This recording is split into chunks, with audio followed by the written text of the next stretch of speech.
Well, thank you so much for reaching out. I'm really excited to talk with you today and hear what questions you have. So let me know what you want to ask.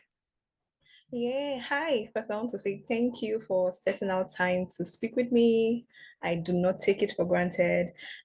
While I was looking through your YouTube videos, right? I realized that we probably do not have the same path, but I really admire the good. I see everything that you do, and I'm like, okay, I can reach out to you and, of course, get tips on how I can go about mine and all of that. So, I decided to look up. She went to Harvard, and that was one thing that inspired me to want to go to Harvard. And I wanted to go for a PhD in Harvard. And I checked the criteria, and of course, they didn't require a master's degree, but I also went out to do more research. And I believe it might be a little bit difficult trying to go straight from a different career path onto a PhD in economics, right? And that was when I reached out to you that is there something you think I can do to ensure that the ride is smoother instead of just moving from a different career? Even though I started taking courses, right, in this path, but I just believe that it might still be a little bit strange, moving from, a totally different path onto economics for a PhD for 5 years. I don't want to have a miserable 5 years, right? I can see that you had a wonderful time. You made new friends, lifelong friends, and all of that. So I want to have a good time, studying and making the best of it. Definitely. Well, first So off, yeah, I just want to say that you have an amazing background, and I would say that you're not making that big of a pivot or a change, in my opinion. I think yes, it's a big step to go back and get go back to get a PhD, go back to school for that. But it sounds like you have a lot of really relevant work experience in finance, and fintech that I'm sure will lend itself to helping you out if you pursue an economics PhD. So, with that said, yes, a master's is not required in order to apply for a PhD program, but it definitely helps not just with getting in, but also with just having a little bit more of that educational foundation before you start your PhD. But quite honestly, I think that it's really depending on the PhD program, you will be taking a pretty full course load at the beginning of your PhD or even sometimes throughout your PhD. And because of that, sometimes at least for me, I felt like some of the courses that I was taking during my PhD was a little bit repetitive with my master's.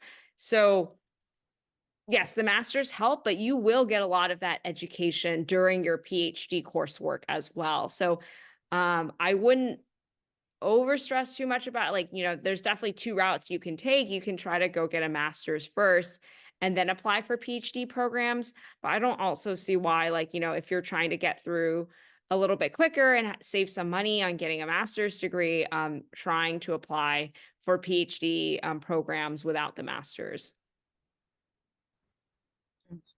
okay, so thank you very much. But I was doing more research and I discovered that a lot of people get to build influence even at the degree where you get to have someone who can guide you through to the path.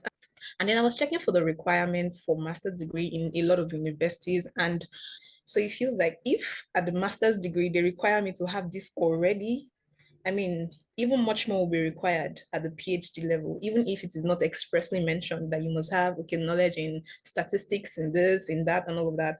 But they expect that you're coming in with a little bit of knowledge that they can't build on. They're not trying to teach me from scratch, right? And it makes me feel like maybe I could as well just go for a 2 year master degree and then give myself a soft landing when I decide to go for my PhD, even though I still have Harvard in mind because I really want to come to. I've watched your video, the views and all of that. I'm so intrigued. I want to come there, right? So, do you think um I can mention this to you because you had a video on it on your YouTube where you talked about dating and PhD, and I'm like, okay, I also want to have so I'm also considering the time factor as well as family life balance. So but at the end of the day I'm looking at the long-term goal of okay, should I just skip the 2 years and go for a PhD? Yeah. So to answer the first question about do you need the master's to get the PhD in economics in the field and be successful? So I don't really know because I'm not in the field of economics. I would say for public health, it's quite different because MPH is a professional degree in public health. And it is required to get, or it's not required, but it really is a big stepping stone for getting a PhD in public health, and it's very rare that you don't see an MPH with a PhD in public health. So again, I don't know if that same equivalence is the same for economics field, but that's kind of one area I would have to look into more, and I can definitely try to find some answers for you. But again, it never hurts to get your master's first and then get your PhD. Again, it's just like what we said, time, also money. I don't know financially, kind of if that's a commitment that you're able to make as well. And then to answer your other question about the requirements for a master's degree. So I think a lot of the times on program websites, they list that you have to have all of these prerequisites and prior knowledge and et cetera. But I think for the most part, they will still teach incoming students from a place of, an introductory level, assuming you have some exposure, but not a ton. And even if that's what a master's degree is for. It's to help you bridge that gap. And I think a lot of the times they just put that on there. So, just to kind of give you a sense of what the program is like and sort of elevate the requirements, but they will not expect you to come in already knowing how to do a bunch of things. That's why you're going to the program to learn. Okay. I was going to ask, I saw that you had your master's at Yale. Did it in any way influence your PhD in any way? Like, were you chosen because you had your master's in a university like Yale? Are you saying like, did I get my PhD at Harvard or did they accept me because I had a master's from Yale? Is that the question? Yes, exactly. The second. Okay. Yeah. So I don't think that I don't think me getting into Harvard had anything to do with where I did my MPH. It has more to do with what I was able to accomplish while doing my MPH. So if I had done my MPH at a different, less, Ivy League sounding university, I think that, but if I had done the same type of research and extracurriculars and achievements, and put together a very similar application, I think that's what Harvard, obviously accepted me for. So I would say for master's program, it like matters a little bit maybe where you end up going, but I always say this to a lot of students in a lot of my videos. It's not the name or the ranking of the school that matters. It's what you're able to accomplish while you're there. Okay. Well, concerning funding for masters, right? Because that's something else I'm considering, right? And I've been checking, and it looks like a lot of schools offer fundings to just PhD students, right? Do you have like maybe an idea of a list of schools or that probably would offer like a full funding to a master degree student or someone who is coming in for masters? Yeah, so for PhD programs are for the most part should be fully funded and you get a stipend, but that's a little different because you're at the PhD level. But for master's programs, it is a little harder to get full funding because it's a master's program and not a PhD where you're conducting research for the school and the government in a sense. But I don't have like a list of schools. It really does vary by program to program and school to school. All I can say is that, some schools are more generous than others when it comes to financial aid, either need-based or merit-based. And it really just depends. And it's really hard to figure it out until after you've gotten in and you can kind of talk more with the financial aid office at that institution. So all I can say is that there is hope. Some schools do offer great financial aid. I know some people who do receive quite a bit of money from the programs they end up getting into, and that plays a big role into where they decide to go. So definitely, no straightforward answer, unfortunately, but something to figure out on a case by case basis. Hmm. Okay, so before you went in for your PhD, were you very certain as to what you wanted to do? I mean, I know you talked about how you had, adolescents in mind and all of that.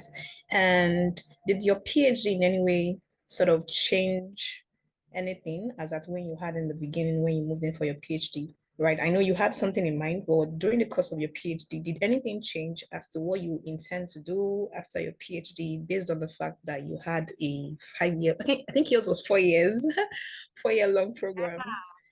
No, I would say that I had a lot of ideas sort of floating around in my head, and I I had a somewhat of an interest in studying cannabis use among adolescents, which wasn't sort of my main focus when I started my PhD. I was doing more tobacco and e-cigarette use prevention, and with my dissertation, I wanted to incorporate more cannabis use, which is why I focused my dissertation on the co-use of tobacco and cannabis. And now that's what I'm focusing a lot of my postdoctoral grant work or grant writing on. So I would say that it shaped it a little bit in the sense that it didn't help, like I didn't completely like change paths or change research directions, but I refined my research ideas and was able to hone in on something more specific and unique and novel than just sort of being like, yeah, I broadly study e-cigarette prevention among adolescents. So it's like, okay, now I really want to look at sort of co-use and sort of the nuance and details of that.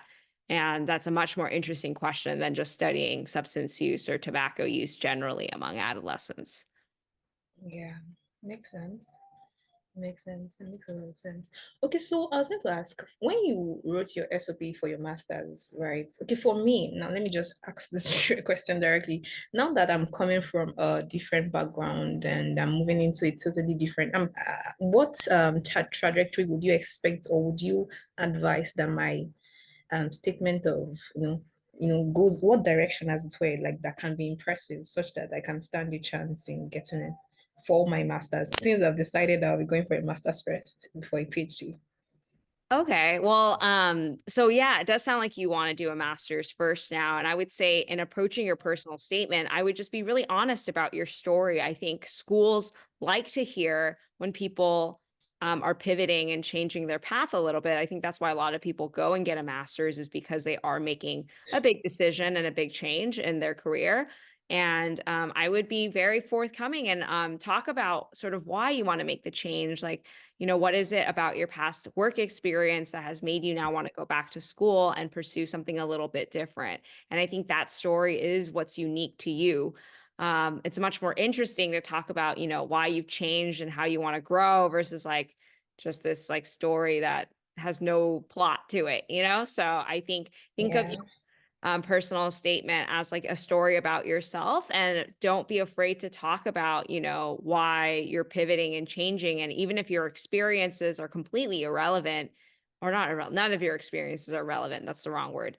Even if your experiences are not in the field of economics, that's the word I wanted to use. um, I think it's still valid to write about those experiences and talk about how maybe what you've learned from those past experience that has now made you want to pursue a master's in economics. Okay, thank you. Do you mind if I share my SOP with you when I get them written?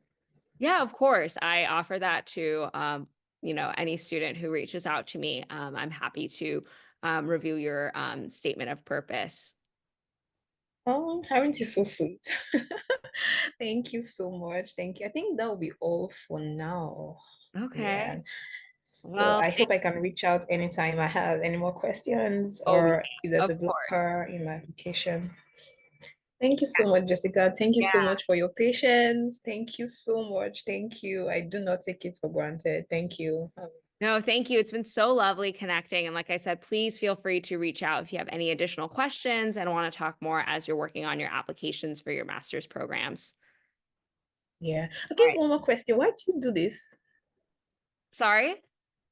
Why do you do this? Why? I mean, this has been very helpful. I had to check the numbers of students that has come in that has been interviewed. I can imagine those who do not allow that it be recorded. So I can imagine the numbers of students you've had to do this for. And I'm wondering, why are you doing this? Oh, like why do I meet with students?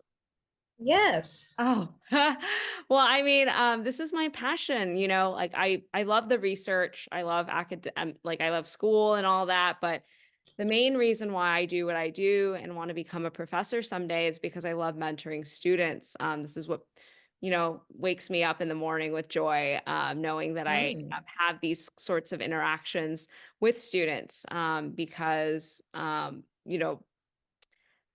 the research is just part of it, but it's the mentoring and helping students sort of like know that this is a path that's like not impossible, and it sometimes feels like it is.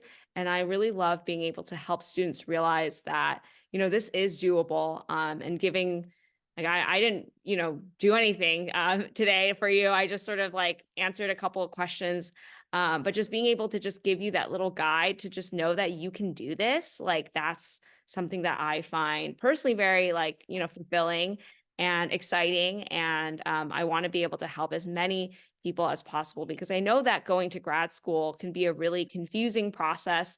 There are not a lot of resources out there, especially for people whose parents didn't go to graduate school, just like mine, etc. So I want to be able to provide a resource for students so that they can have this information and know that grad school is attainable and possible. So thank you for reaching out and helping me continue on with my sort of mentoring mission here. I mean, thank you for being an immense help to us. I mean, and there was something you said in one of the videos you did. You said you shape your dreams. And I'm like, okay, yeah, because you said something. You said, if I could go to Harvard, then you can. I'm like, okay, I can go to Harvard. I can make it there, right? I'm coming from Nigeria, and it's a whole lot of, I mean, this is like a third world country, as it were. And it's a whole lot, right? And here, our dreams are killed, and there are a lot of limitations and all of that. But yeah, listening to you say your dreams are attainable, you shape your dreams. And I'm like, yeah, I can get it done. Jessica, you are doing a whole lot of good in case you don't know. And Oh, I'm so, so thank proud you. to have found you. I'm proud to have found you. And I will reach out as often. Thank you so much for sparing your time to talk to me. I Of really, really course. Thank am you. grateful.